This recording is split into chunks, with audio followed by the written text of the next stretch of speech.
Oh, there we go.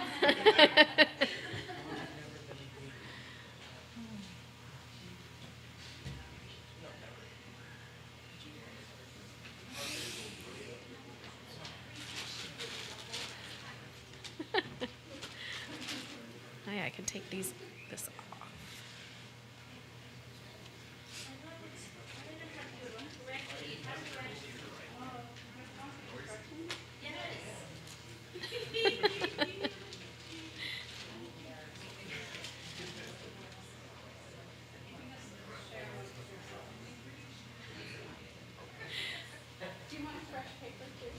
So can everybody see me if I'm down here on the floor?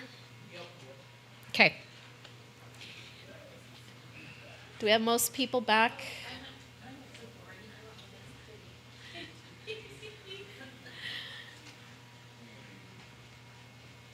So this topic is not an easy topic. And we are going to talk about some hard things. So if you need somebody to talk to afterwards, I'm happy to talk. If you find something in this presentation triggering. Also, let's remember to breathe. The breathing technique I teach is similar to the one Dr. Betlinski taught, but I do counting in for 4 counts. You hold your breath for 4 counts, and then you breathe out for 6.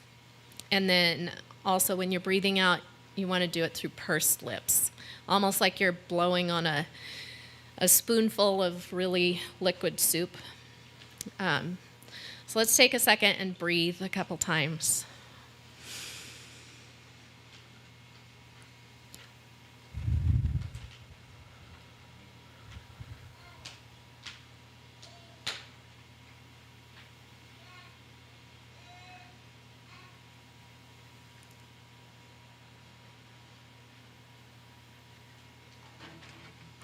And let's pray.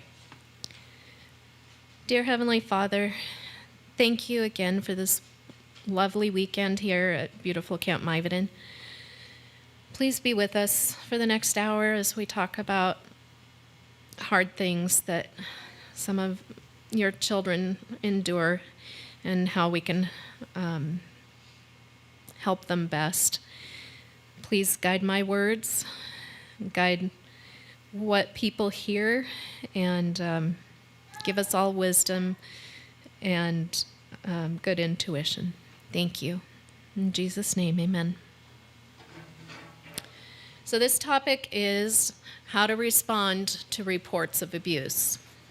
So when a kid comes to you and tells you a story, and you think maybe this is abuse, what are you supposed to do?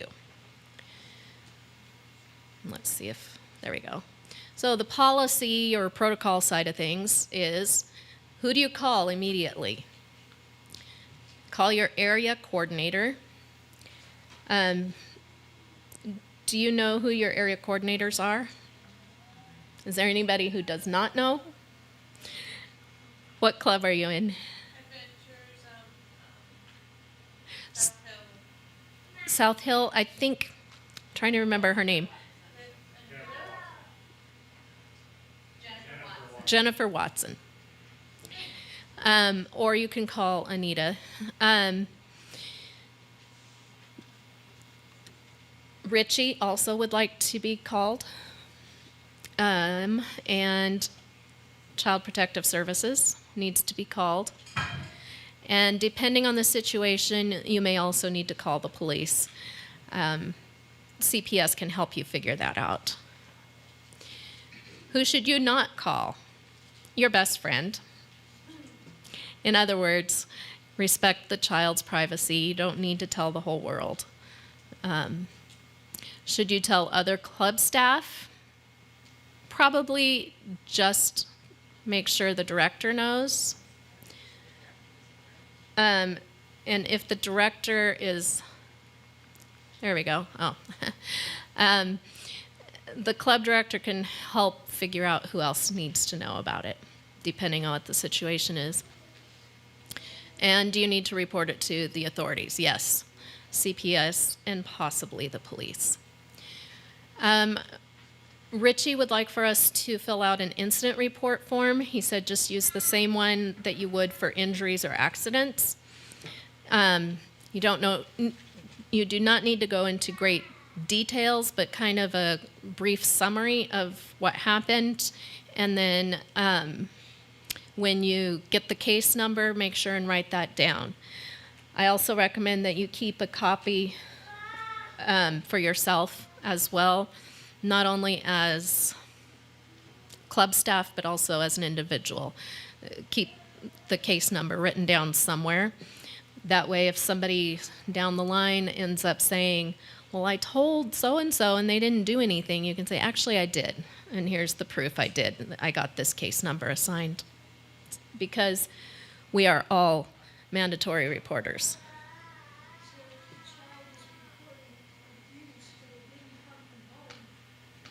We still have to call it in. I would decide whether or not you notify the parents after talking with Richie and get some advice. Don't try to figure that part out by yourself. But yeah, the parents could be part of the equation, but get some advice on that part, because it'll depend a lot on what the situation is. If it was club staff, you're going to treat it way different than if it was the parent.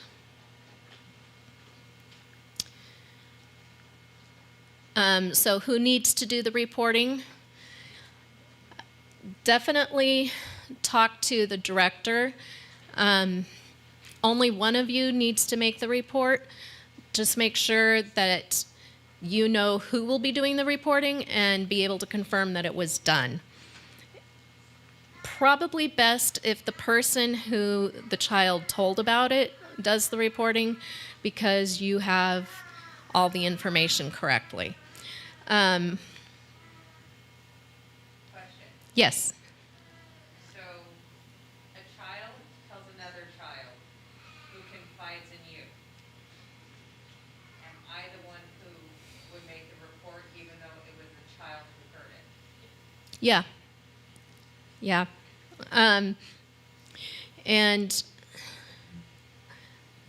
yeah, so let me remind me of the question if it's not totally covered. What if it was a one-time incident? Does it still need to be reported? Yes. How do you know for sure it was just a one-time? Chances are that it was not a one-off. What if the suspected abuser occasionally helps out with the club or is a staff member? The director needs to be in contact with Richie, and Richie will help figure out what needs to happen next, or whoever the conference director is at that point. What if the child who is being abused is not part of the club? So the example I heard was leaving the church. An adult saw a child. The mother was pulling the child's hair in the car. Should that be reported, even though the child's not in the club? The answer is yes. You still need to make a report. Just by the nature of what we do, we are mandatory reporters. Or mandated is another word for it. So we have to report any abuse we see or hear about. So how do you know if it's abuse? I am assuming, on a side note, I'm assuming everyone who is here this weekend has done the conference required V-Safe or whatever it's called now. I can't remember if that's the new title or the old one, but where we watched videos and things. So I'm not going to go into a lot of details, but there will be a few things that I mention.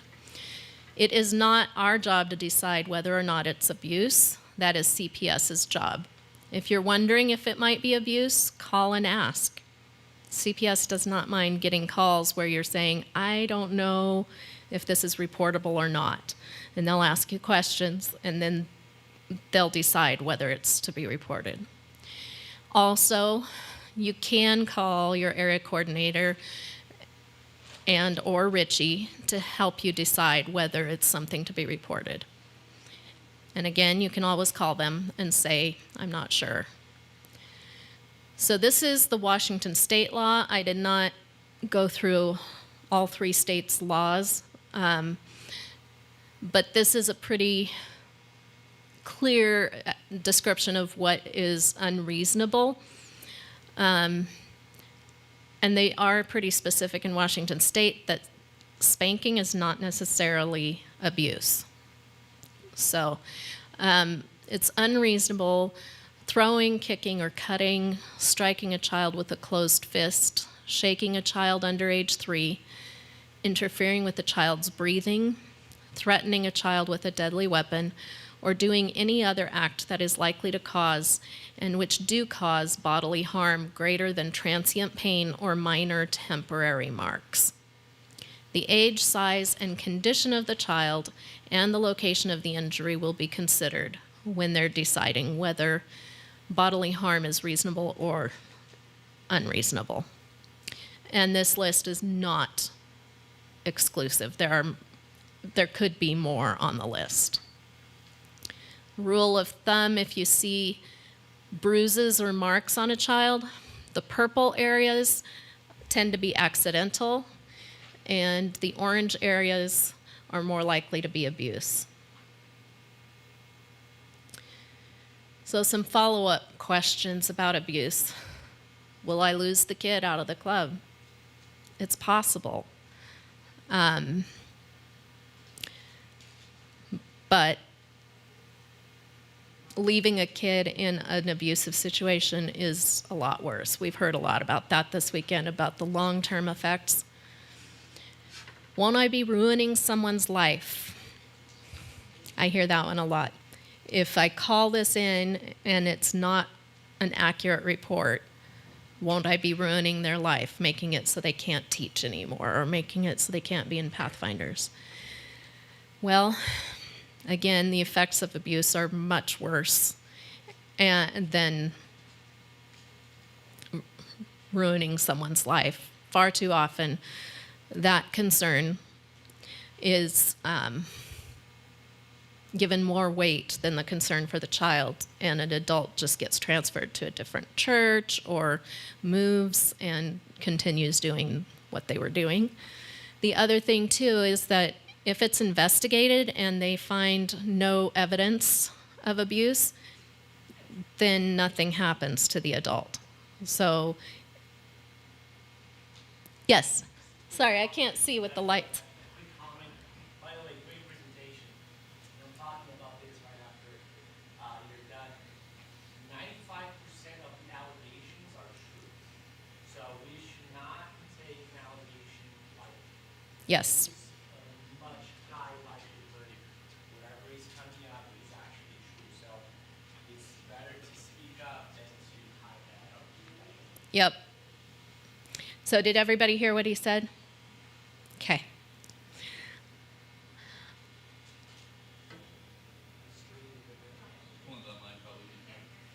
I can't hear you. Oh, the streaming ones didn't hear. I'm sorry. So what he said is 95% of the cases where an allegation of abuse is made turns out to be true. So it's a much higher likelihood that the report is accurate and true, that some abuse is happening, than it is that the child is making something up. So what if, I'm not sure I believe the kid because I know the person they're accusing very well, and I can't picture that person doing those things. I know them. They wouldn't do those things. Again, what he just said. 95% of the cases are true. And most of the time, kids are not going to make things up like this. In fact, if they have the courage to talk about it at all, it's a big deal that they talked about it. So I would assume the child is telling the truth every time. It's not for us to figure out. So what if in conversations with other staff members, I hear one of them mention something they do to their own children, and I think it's abusive. What do you guys think? We are mandatory reporters. Should you try to correct their behavior? Like, hey, dude, that's not okay. I mean, it might be all right to say that, especially if they're the ones talking about it. But, yeah, I personally know of an instance where a child confided in the pastor, and the pastor went to the abusive mom and said, you need to stop treating your children this way. And the mom pretended like, oh, yeah, I'm glad you talked to me. I won't do that anymore. Well, she changed some of her behavior, but she continued being abusive the rest of the time the children lived there. So talking to the pastor, and of course I didn't hear about it until after the kids had moved out, but trying to fix it ourselves is not a great idea. For one thing, we don't have the weight of the justice system behind us, and so what I say to you is not as meaningful as what a judge says. It says you can go to jail if you don't do what I say. So neglect, because we also have to report neglect.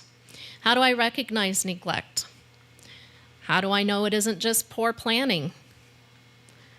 How do I know if this is just a lifestyle choice?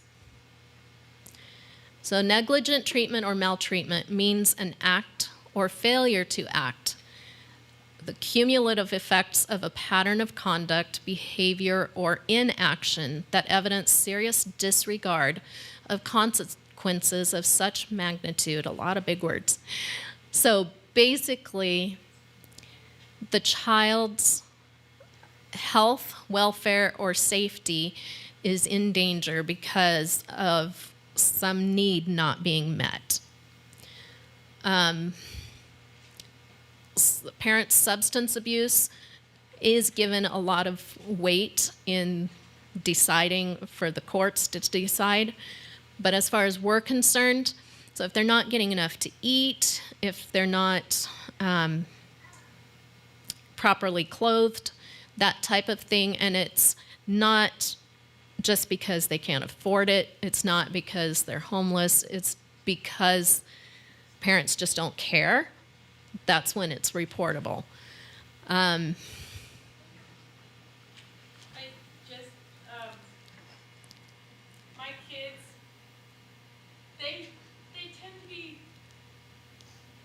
on the forgetful side. So a child forgetting their coat at home is different from neglect, yes. They've forgotten their shoes on a rainy day, and I didn't catch it until they were getting out of the car at school. I'm like, you know how bad this makes your mom look? Well, it's not you well, But the school's going to think it is, yeah. Yeah, so that's where it's poor planning or, yeah. I was kind of thinking the same thing because my husband, the recent camp out, had two boys, brothers, that brought no coats, no nothing for this weather. And So you might ask the kid, so do you have a coat at home and you just forgot it, or what happened? Because this seems like poor planning. There is, yeah, we've had kids show up to caving with no flashlight and no coat. It's like, so what did you think we were doing this weekend? And teens really should be able to look at the packing list and make sure they have everything. But asking them, do you have a coat? No, I don't. Well, do you need a coat? Is it something that your parents could afford, but they just don't care enough to buy? Or is it you need one and I can go down to the Dorcas room and get you one? So again, we don't have to totally figure it out ourselves. We don't have to investigate. We shouldn't try. But watch for red flags and you can see on how parents are treating their kids, whether they care or not.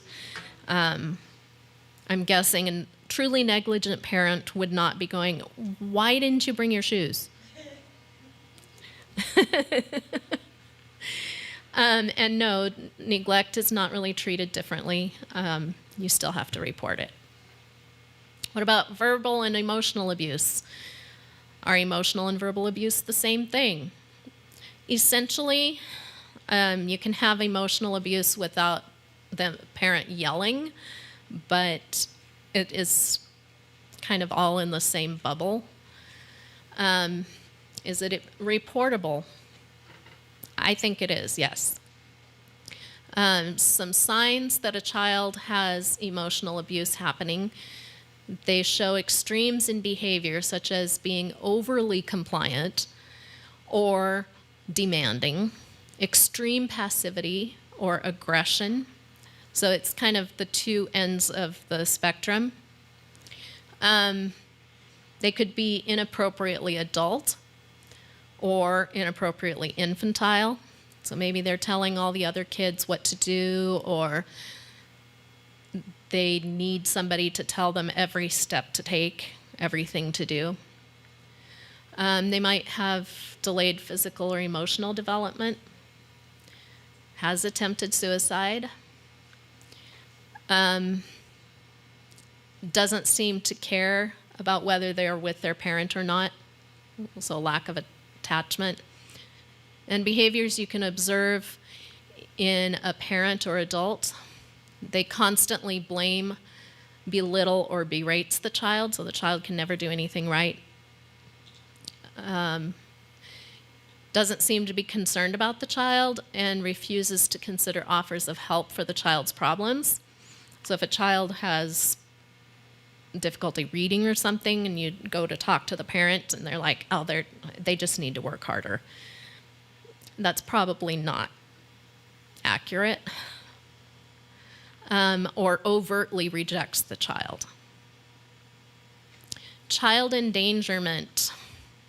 This one actually caught me off guard at my job.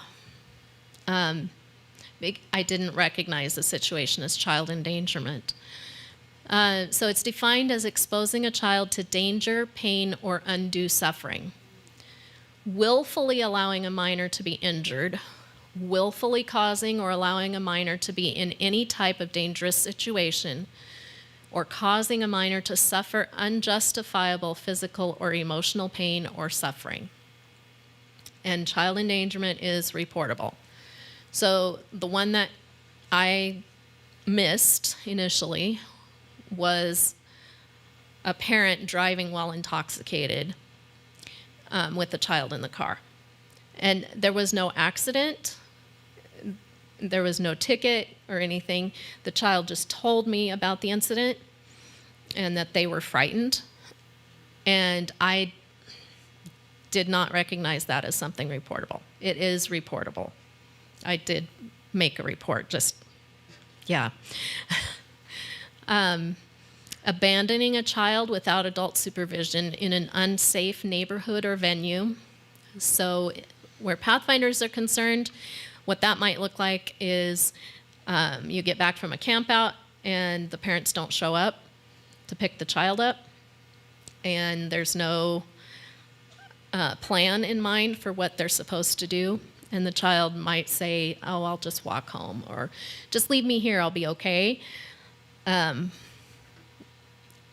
I believe that would be potential abandonment. I mean, if you get a hold of mom and dad and they're like, "Yeah, the car broke down," that's different. But if there's no communication and you don't know where parents are, and this is a pattern, it happens a lot, I would report. Leaving a child alone in a motor vehicle, especially when weather conditions are very hot or humid. And that one I would say depends on the age of a child. If the child can open the door themselves and get out, if they're old enough to process that, I wouldn't call it in. But if they're small, I would. I actually got called in one time for doing that. My kids were like 10 and 11.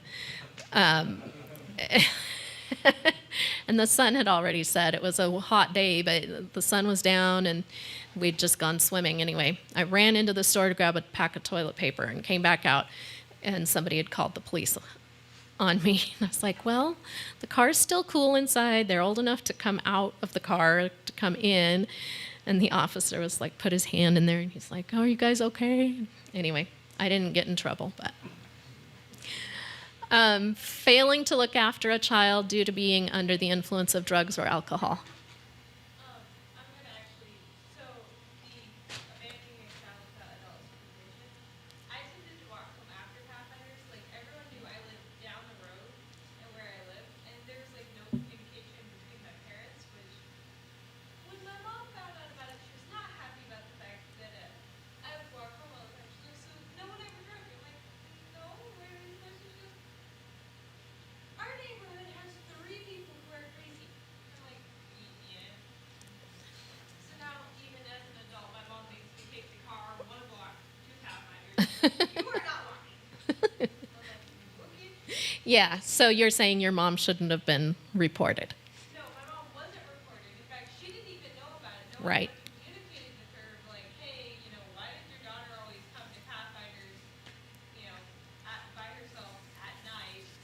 Yeah, so you're saying the Pathfinder staff maybe should have communicated more with mom before just allowing you to walk home. And I do have a question. What's that? Mom should have known what she was doing, and we don't always know how kids get there Right. in the building. Yeah, there maybe needed to be more communication both ways. Something we do at our club is we have to see the parent Before. come to the school building where we're at before the kid can leave. How they get there, we don't necessarily know, but we don't just let them walk off. There has to be an interaction. Yeah. A physical interaction before they can leave. It doesn't matter the age. Yeah, because you don't know if it might be the wrong person picking them up or whatever. Yeah. There's visual and physical, if you will, contact, Yeah. a specific contact with the parent. Yeah. I think that's a good point. I do have this question on emotional abuse. We did have one staff member who, whenever her daughter would get hurt or anything would happen and the daughter would be upset, she would say, my heart pumps peanut butter. Would that be considered abuse? Yeah. If that's the only thing that she did, I wouldn't call it. It would be a pattern of abuse. Yeah. It was just whenever anything would happen to the girl, it didn't matter if she had been hurt or whatever. My heart pumps peanut butter. My heart pumps peanut butter for you. And she's like, get it, we're leaving now. Or she would just ignore it. She was minimizing her child's pain. Yeah, which is not a great parenting thing to do. Okay. But by itself, it doesn't constitute abuse. Okay, I didn't think it constituted abuse. I just thought it constituted oddness. So I did want to check. Yeah, and whenever you see something odd, it's a good idea to look into it. Yeah. All right, so if there is imminent risk of death or serious injury, call 911 first. So if the child if you think they might need to go to the hospital, or that if they go home again, they could be dead the next time, something happens. If there's evidence of a serious injury and it's looks recent, call the police as well as the reporting hotline. Call the reporting hotline for your state.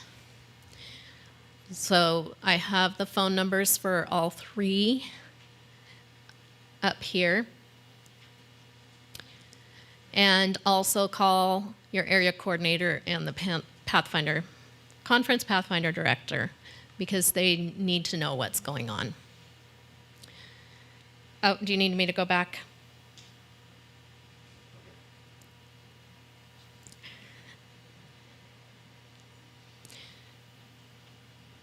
And these numbers are also available online. Yes. I was under the impression you have to report in the state of the abuse. Is that correct? Or do you call in your home state? So that's been a little confusing, especially recently. Apparently this summer here at camp, there were reports of abuse that were made, to the camp staff, and so they called Idaho, and Idaho said, not our problem, you need to call the state where they live. So it wouldn't hurt to call and just ask, is this the right place to be reporting this? And I don't know if it makes a difference whether the abuse happened like at camp or if it happened at home. That might make a difference too. And by the way, I appreciate you guys helping me with the hand raising things. Here are the websites for Washington, Oregon, and Idaho. Idaho's at the top, Washington's in the middle, and Oregon is on the bottom.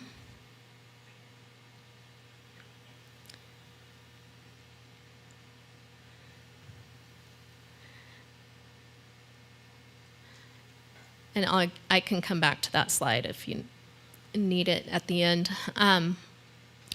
But I don't want the responsibility. Okay, so if you report in good faith, you have immunity from liability. Those who fail to report or make a bad faith report may be charged with a gross misdemeanor. So a bad faith report would be if you know this is not happening and you're just mad at so-and-so, and so you're going to report them to CPS. That's not okay. But if you believe this might be happening and you want to get help for the family and the child, you make a report and then it turns out there's nothing going on and the family decides to sue you, you are protected by law from liability. Always report suspected abuse at the first opportunity, and in Washington State, it's no later than 48 hours after you decide reasonable cause exists that an incident occurred. Your area coordinator and Richie are also willing to help you decide what to do and whether or not the incident is reportable. And again, you can always call CPS and tell them you would like to discuss a what-if scenario.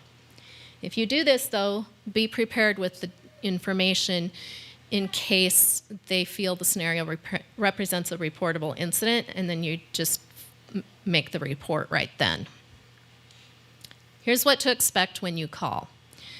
The questions you'll be asked when you call include the name, address, and age of the child, the name and address of the child's parent, guardian, or other persons having custody of the child, and that's whether or not the parents are the ones doing the abusing, the nature and extent of the abuse or neglect as far as you know it, any evidence of previous incidences, any other information which may be helpful in establishing the cause of the child's abuse or neglect and the identity of the perpetrator. You will be asked for your own name and contact information when you call. You can request to have your name kept confidential, but they need to know your contact information in case the investigator needs to talk to you. Zach. That doesn't necessarily work in some states. I have friends that have reported and they all Are you sure they told who it was? Because a lot of times people can figure out who it was. Their name was on the report. It could be that they didn't request to have it be confidential. Yeah. If you call anonymously, you can call anonymously, but CPS really prefers not to have you be anonymous. The other thing is, as a mandated reporter, you do kind of want CPS to have a record that you made the report so that, again, if it comes back that the child, I told so-and-so and they didn't do anything, CPS has record that you did. So, Will they give you the case number right away when you make the report yes. so that you can log it? Yep, they will give you a case number. And I usually try to write down the case number and the name of the CPS worker I was talking to. You do not need to have all of the information in that list when you call to make a report, but the more accurate information you can provide, the better equipped the offices will be to assess the child's safety. I have made reports where I only know the child's first name. And that was all I could do. Other people had made reports, so my adding to it was helpful, but yeah, you do the best you can with what you have. What happens after I make the report? So Child Protective Services will first determine whether or not to investigate. Not all reports result in an investigation. This is called screening the report in or out. So you might even hear them say that on the call. They might say, well, I'm going to go ahead and screen this one in. Or I'm going to have to give this to the worker and they'll decide whether to screen it in or not because I'm not sure. So again, reassurance for if you're not sure there's abuse happening, they're not necessarily going to do anything if they feel that it wasn't something to investigate. So a CPS investigation involves assessing the home and the family to determine if abuse or neglect are occurring. Once a determination has been made that abuse or neglect is ongoing, CPS actually works with the family first to try and help the family improve or get better or get the help they need. It's not the way it used to be. When I was a kid, CPS was known as just taking children. When there was even the slightest allegation of abuse, they would take children and they would end up in foster care and all that. They have found that children do best with their birth families if it's possible to keep them safe there. And so they don't take kids unless there is really, really strong reason to take them out of the home. And they will require parents to do parenting classes. They'll work with the family to try to make things better and keep the kids at home. Because ultimately that's where they can do best if it can be safe. So if it's determined the child is in danger of further harm or neglect, the child may be taken into protective custody. So questions that pop into my head about abuse. So one of the things I did in preparing for this session today is I asked my husband, so what questions pop into your head? And a lot of them we've already answered, but there's a few more. So one question was, who is the abuser? Now that I know this, how in good conscience can I send them home tonight? This is one of the best reasons to call CPS as soon as possible, or the police. They can help you figure out what to do to keep the child safe today. Is there anything I should do with the kid? Should I treat this kid any differently? Your immediate response when the child tells you about something that's happening, acknowledge what they said. It sounds like you're getting hurt or that you might be. If they're not super clear about what's happening, but you're starting to sense something might be going on, sounds like you might be getting hurt at home. Part of my job is to keep you safe, and I need to make a call. I would like to have you here with me when I call. Would it be all right with you to do that right now? If you can, do it right then.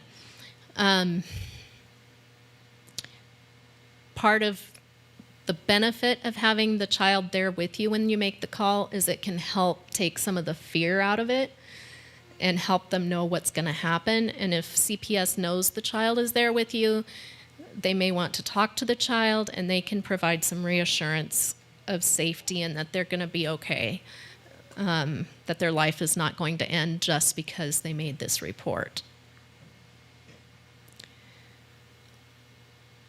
What about the other siblings who are also in the club? It's going to depend on the situation. And this is not a cookie cutter type of situation. We can't decide that here today of what will happen. It's going to be a case by case situation. And I think, yep, that was my last slide. So did somebody want me to go back to the websites? I'll just do it.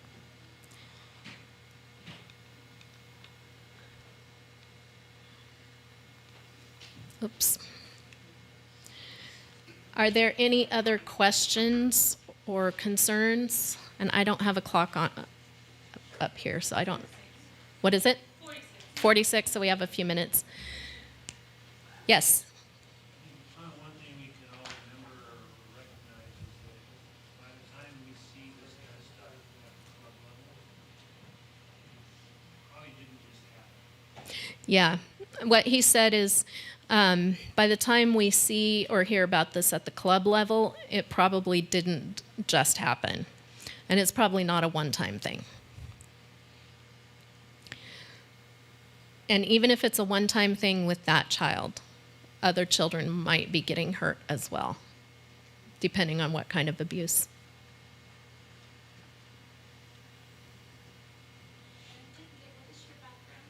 I'm sorry, I didn't introduce myself. My name is Estee. I am a licensed independent clinical social worker in the state of Washington. This might be a little off subject, but about like a 19-year-old girl counselor starts dating an older teen boy in the club. Well, it's not a great idea. So his question was, what if a 19-year-old counselor starts dating one of the older teens in the club who's under 18? Not a great idea, but go by your state rules. I believe the state of Washington, it's 2 years age difference. If it's more than 2 years difference, then it's considered abuse. If they're within 2 years of each other, it's not. But yeah, it would be a case-by-case thing as well. Anytime there's a power differential, that's a problem. So if one person in a romantic couple has power of any kind over the other person in the romantic couple, it's potentially abusive. So that's why a supervisor at work should not date one of their employees. Thank you. I was drawing a blank on that.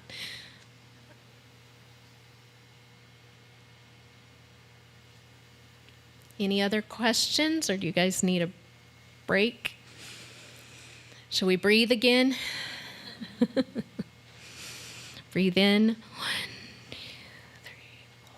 Hold. 1, 2, 3, 4. Out for 6. 1, 2, 3, 4, 5, 6.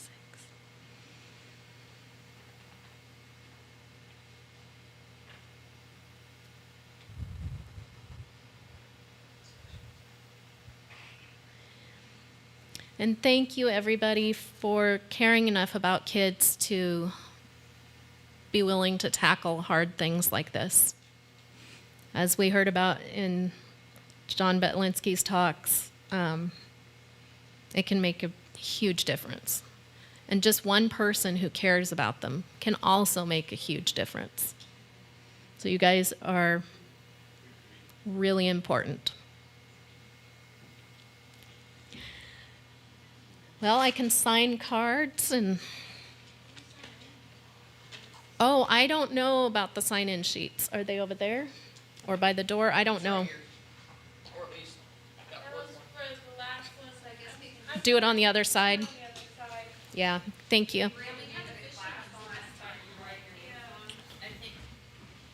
I did not bring a pen with me up here.